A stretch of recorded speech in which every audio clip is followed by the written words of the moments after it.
Hi chat, so I got to do something pretty cool last week. I got invited by Bethesda to go see the first 2 episodes of the new Fallout TV show. And yeah, the actual venue itself was amazing. We entered in through a vault door and the interior was designed after Vault 33 from the show. We were given some cool perk cards to collect and even a postcard. But anyways, here are my initial thoughts, spoiler free. Although I will get into some spoilers later on. Now, let's address the elephant in the room. The most common concern I've seen is does this break the law? Now, it's important to say I've only watched the first 2 episodes, but based off them, no. I didn't encounter any big law breaks. There was like one line of dialogue which comes to mind as being a bit meh, but then again, that could always be explained later on. I think another main concern a lot of people have is with regards to the Brotherhood, and I'm very happy to say it is very much the West Coast Brotherhood. It's not the goody two-shoes Lions Brotherhood from Fallout 3 or Maxis's from Fallout 4. These guys align much more closely with the vision of the Brotherhood coming from the first 2 games in New Vegas. Speaking of the first 2 games, I was shocked because, well, if you liked that sort of dark humour, you'll definitely find it in the show. It's got that wacky Fallout 2 feel with some of the interactions, with the exception of Fallout 2's kind of not so good pop culture references. A lot of the jokes landed, and I'm glad as it serves a similar role here as it did in the classic games, and that is to provide a nice contrast with the grittiness of the wasteland. And this honestly makes a lot of sense once you find out the showrunner in charge of a lot of the humour started playing the series in 1997 with Fallout 1.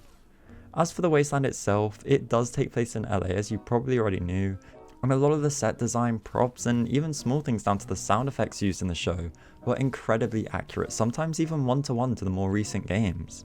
Now I know I am a pretty big defender of the new game's art style, however here I feel it fits much more in with the Wasteland than it did in Fallout 4. I would describe it as 76's art style over Fallout 4's if that makes sense. And thankfully that seems to be where the influence of the 2 newer Fallouts end.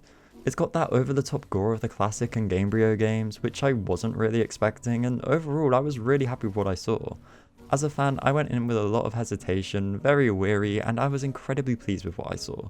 I think the vault sequence in particular had me hooked, trying to piece together what the experiment was, seeing Lucy explore the wasteland, and some of the ghouls' kill cam-esque moments really did a great job at capturing the feeling of the games and putting them into a TV show.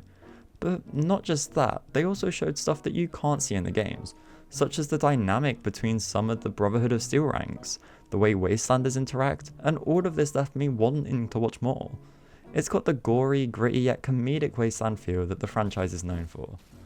That being said, there is one main plot point which I know will roll some eyes, so let's talk about it. We'll be going into some early spoilers for the show's first 2 episodes, so if you want to go in fully blind, click off now. So yeah, Lucy is looking for her dad. Trust me, I rolled my eyes when I heard this. A vault dweller's just compelled by some higher power to search for a loved one? Anyways, don't worry, because this isn't really the main story of the show. It's purely the factor that drives Lucy to enter the wasteland as she becomes wrapped up in a plot including a lot of key factions from the games. The 3 main characters of the show, so Lucy, the Ghoul, and Maximus, all have their reasons for exploring the wasteland the way they do and teaming up at times. And as I said earlier, I'm excited to see where this goes.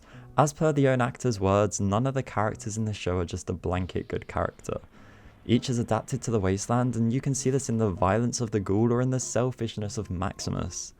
Now, there were a couple moments, such as the scene in the vault where they say the radiation reached safe levels after nearly 200 years instead of the 15 to 20 most vaults did, and that is the lawbreak I was on about earlier, and it does seem like a slight oversight.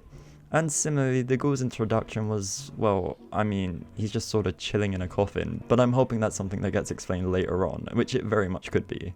But all of these moments were just specks of dirt on the finished product of the 2 episodes, which really did a great job at not only being entertaining as a fan of the games, but for people who didn't know anything about them. The person I was sat next to went in fully blind, not even hearing of the franchise before, and they left enjoying what they saw. Anyways, I highly suggest you should at least give this series a go.